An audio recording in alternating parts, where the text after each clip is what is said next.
Hey guys, Woods Farm here, just back working on the Kubel. Today I'm working on these center door pillars.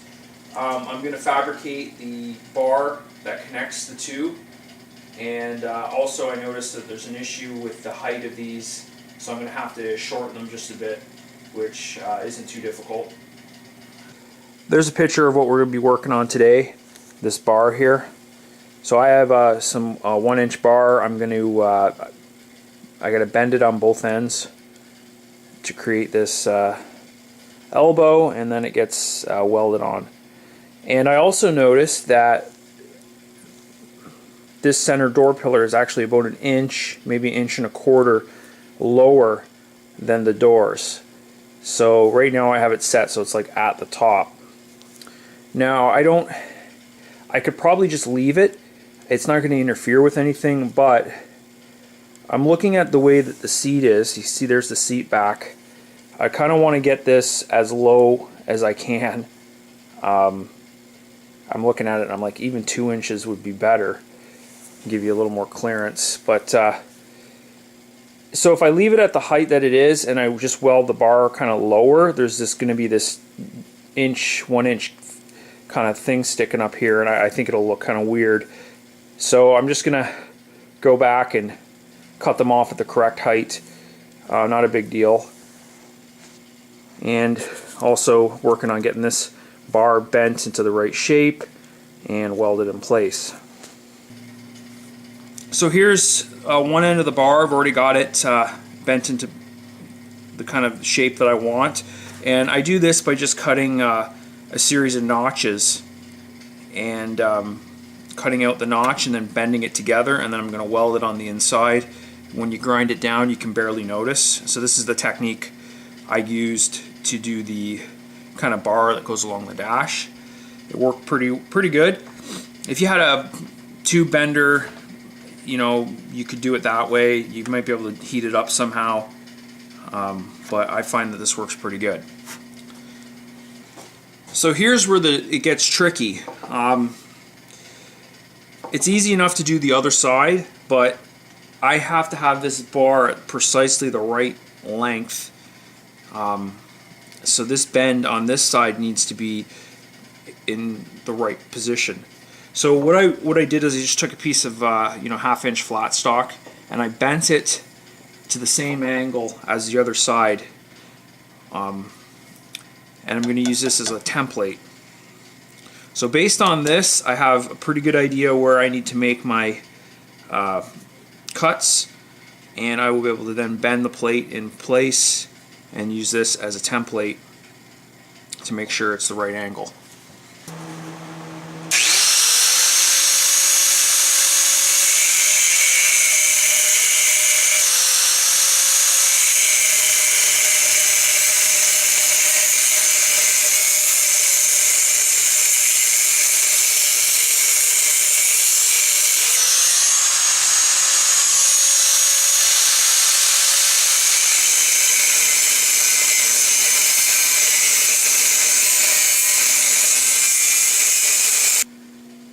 Okay, so there's the 3 notches, and now I just have to bend it together and match the angle.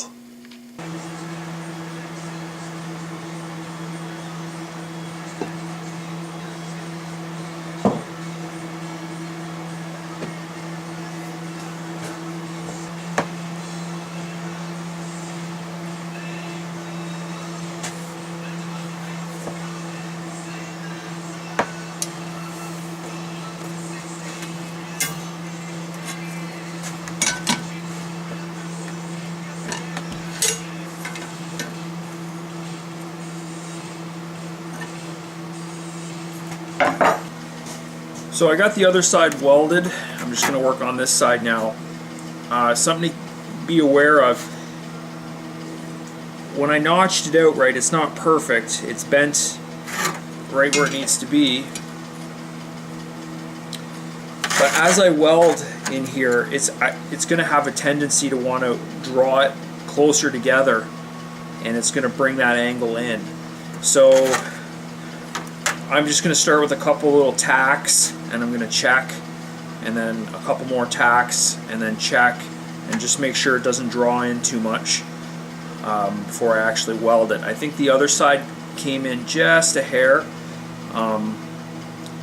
but if these cracks were bigger, that would be even more of a concern, I think, that it could draw in and change the angle.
That's pretty good.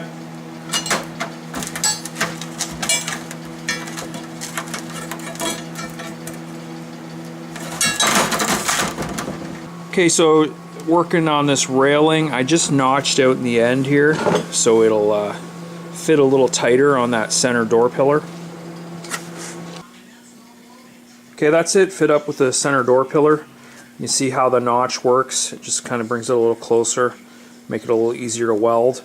So I just got to tack it down, just double check everything, and then I'm going to weld it in place. Pretty happy with the way it turned out.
Okay, so I just started working on these little discs here. You see it right below the center door pillar. What that is it's a jack point for jacking up the vehicle for maintenance. So I've sort of welded up something to reinforce this behind the plate, or the sheet metal. That's what I got set up. So that's going to get welded right into the frame, and hopefully it's solid enough to support the weight of the vehicle. I think it should be. Okay, so here's the rear body mount. So what I just had some spacers in there, some washers. But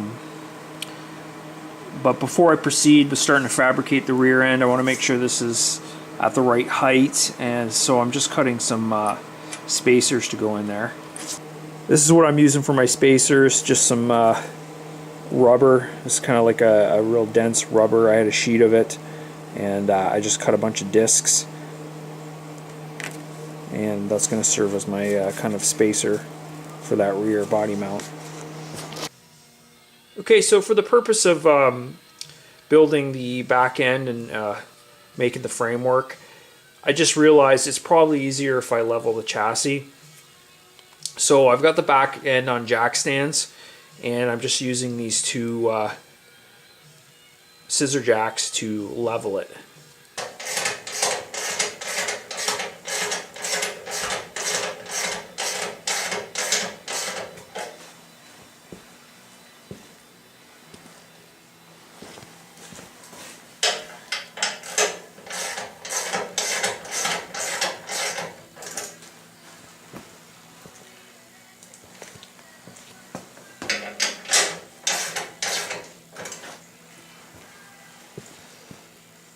Hey, we're getting there. Okay, so I've spent the last like half an hour just kind of staring at the Kubel. I got it all level, and I'm just playing around with ideas in my head of how I want to go about doing the main frame that extends to the back bumper. This is sort of structural, and it's got to be pretty solid because the toe points come from this area, and also this kind of rear bumper gets bolted on here. It's interesting, I'm looking at these pictures, and what I think happens here is that you can actually unbolt this piece and you can remove it, and it'll allow you to take the engine out straight back. With a Beetle or a Thing, what has to happen is you have to lift the car and you have to actually drop the engine down and out of the engine bay. So it's kind of a pain in the ass to do that. But I think this bolt-on section will allow you to just bring the engine kind of straight back. So I like that idea. So I've just been playing around with some kind of ideas of how I'm going to accomplish this, and I think I've got it. So the next step should be pretty straightforward now that I know where I'm going.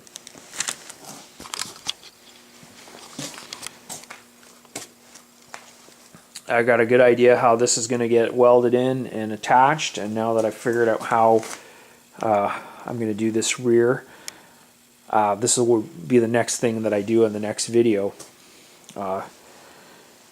This is fairly got to be fairly solid, again, because like I mentioned, those toe points come off the back, so, and everything else is going to kind of get built from this. The cover that goes over the transaxle, the back seat, everything will just kind of fall into place once I get this done. So that will be in the next video, and I'm going to wrap this video up here. As always, if you have any questions, comments, leave them below. And definitely like and subscribe if you want to see more of the Project Kubelwagen. Thanks for watching.